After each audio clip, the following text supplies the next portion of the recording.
السلام نے جو یہ فرمایا کہ خدا تعالیٰ نے انسان کو مخفی در مخفی صلاحیتوں کے لیے اپنے لیے بنایا ہے، تو اس کا ایک مطلب یہ ہے کہ اللہ تعالیٰ ایک عابد بندے کی اپنی مخلوق کی پیدائش کی طرف رہنمائی کرتا ہے. زمین و آسمان اور کائنات میں جو کچھ پیدا کیا ہے اس کی طرف رہنمائی کرتا ہے. اس کی مکمل گہرائی تک ایک غیر عابد نہیں پہنچ سکتا. ایک غیر مسلم کو اس کی تحقیق خدا کا علم دلانے کے بجائے تکبر میں مبتلا کرتی ہے، لیکن ایک عابد جو ہے وہ اللہ تعالیٰ کی تخلیق دیکھ کر مزید اس کی طرف جھکتا ہے. بس اللہ تعالیٰ کی پیدا کی ہوئی ہر چیز ایک مومن کو ایمان میں بڑھاتے ہوئے اس کی طرف جھکنے والا اور اس کی عبادت کرنے والا بناتی ہے. حضرت مسیح موعود علیہ الصلوۃ والسلام آیت کی وضاحت میں ایک جگہ فرماتے ہیں کہ مومن وہ لوگ ہیں جو خدا تعالیٰ کو کھڑے اور بیٹھے اور اپنے بستروں میں لیٹے ہوئے یاد کرتے ہیں، اور جو کچھ زمین اور آسمان میں عجائب صنعتیں موجود ہیں ان میں غور و فکر کرتے رہتے ہیں، اور جب لطائف صنعت الہی ان پر کھلتے ہیں تو کہتے ہیں خدایا تو نے ان صنعتوں کو بیکار پیدا نہیں کیا. یعنی وہ لوگ جو مومن خاص ہیں صنعت شناسی اور حیات دانی سے دنیا پرست لوگوں کی طرح صرف اتنی ہی غرض نہیں رکھتے کہ مثلا اسی پر کفایت کریں کہ زمین کی شکل یہ ہے اور اس کا قطر اس قدر ہے اور اس کی کشش کی یہ کیفیت ہے اور آفتاب اور مہتاب اور ستاروں سے اس کو اس قسم کے تعلقات ہیں، بلکہ وہ صنعت کی کمالیت شناخت کرنے کے بعد اور اس کے خواص کھلنے کے پیچھے سانے کی طرف رجوع کر جاتے ہیں اور اپنے ایمان کو مضبوط کرتے ہیں. اور ایمان کو مضبوط کرنے والے لوگوں کی نشانی یہ ہے، اس بارے میں خدا تعالیٰ قرآن کریم میں ایک جگہ فرماتا ہے کہ انما یؤمنو بآیاتنا الذین اذا ذکروا بها خروا سجدا وسبحوا بحمد ربهم وهم لا یستکبرون.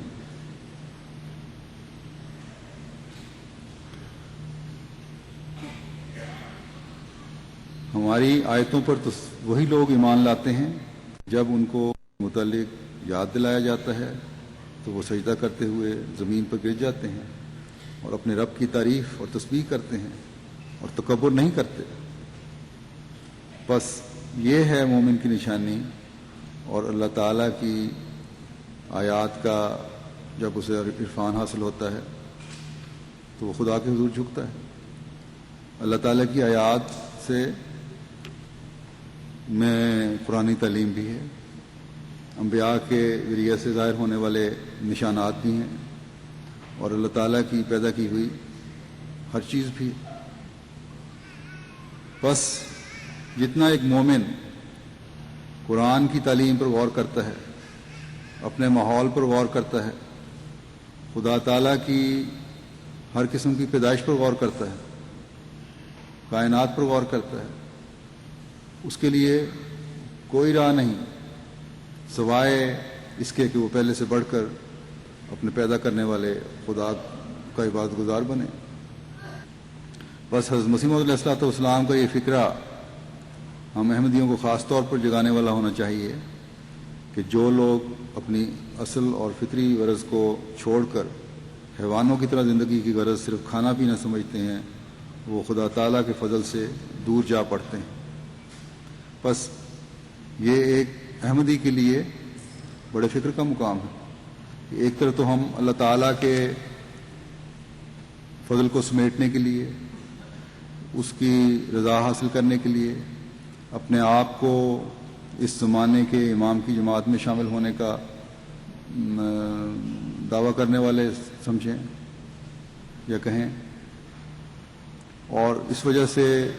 دنیا کی مخالفت بھی مول لے رہے ہیں۔ بعض احمدی اپنے غیر از جماعت قریبی رشتہ داروں کی سختیوں کا بھی سامنا کر رہے ہوتے ہیں، لیکن اگر ہم عبادت کی طرف اس کا حق ادا کرتے ہوئے توجہ نہیں دے رہے تو نہ صرف دنیاوی رشتوں اور ماحول کی مخالفت کا سامنا ہم کر رہے ہیں، بلکہ اللہ تعالیٰ کے فضل سے بھی دور جا رہے ہیں۔ بس ہم میں سے وہ جو نمازوں میں سست ہیں اپنی حالتوں کے خود جائزے لیں۔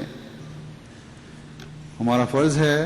کہ ہم حضرت مسیح موعود علیہ الصلوۃ والسلام کے درد کو محسوس کریں جو آپ کو ہمارے لیے ہے، بلکہ تمام انسانیت کے لیے یہ درد ہے۔ لیکن جب آپ فرماتے ہیں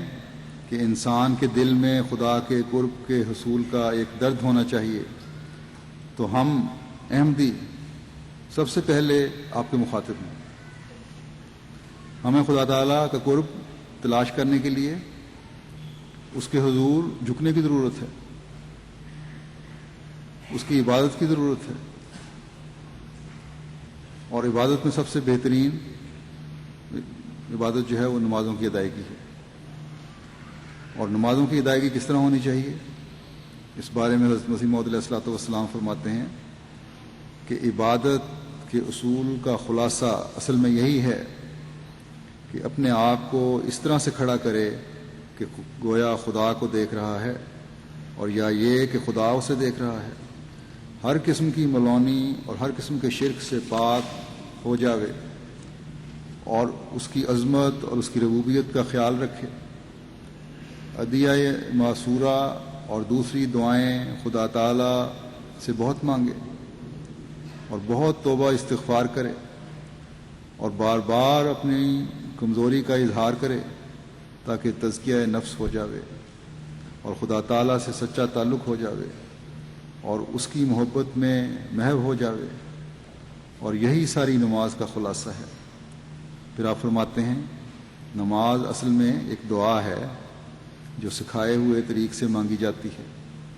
یعنی کبھی کھڑے ہونا پڑتا ہے، کبھی جھکنا، اور کبھی سجدہ کرنا پڑتا ہے۔ بس خدا تعالیٰ کا قرب اور اس سے سچا تعلق ہے جو ہم میں سے ہر ایک کا مطمع نظر ہونا چاہیے، اور جب یہ سچا تعلق ہو جاتا ہے تو خدا تعالیٰ پھر اپنے بندے کو دنیا کی تمام فکروں سے آزاد کر دیتا ہے۔ وہ دنیا کی نعمتوں سے محروم نہیں رہتے، لیکن دنیا کی نعمتیں ان کا مقصود نہیں ہوتی۔ انفرادی طور پر بھی اور جماعتی طور پر بھی وہ ایسی طاقت نظر آتے ہیں جن سے مخالف ہمیشہ خوفزدہ رہتے ہیں۔ بس یہ معیار ہیں جو ہم میں سے ہر ایک کو حاصل کرنے کی کوشش کرنی چاہیے۔ حضرت مسیح موعود علیہ الصلوۃ والسلام فرماتے ہیں کہ جو شخص سچے جوش اور پورے صدق اور اخلاص سے اللہ تعالیٰ کی طرف آتا ہے وہ کبھی ضائع نہیں ہوتا۔ یہ یقینی اور سچی بات ہے کہ جو خدا کے ہوتے ہیں خدا ان کا ہوتا ہے،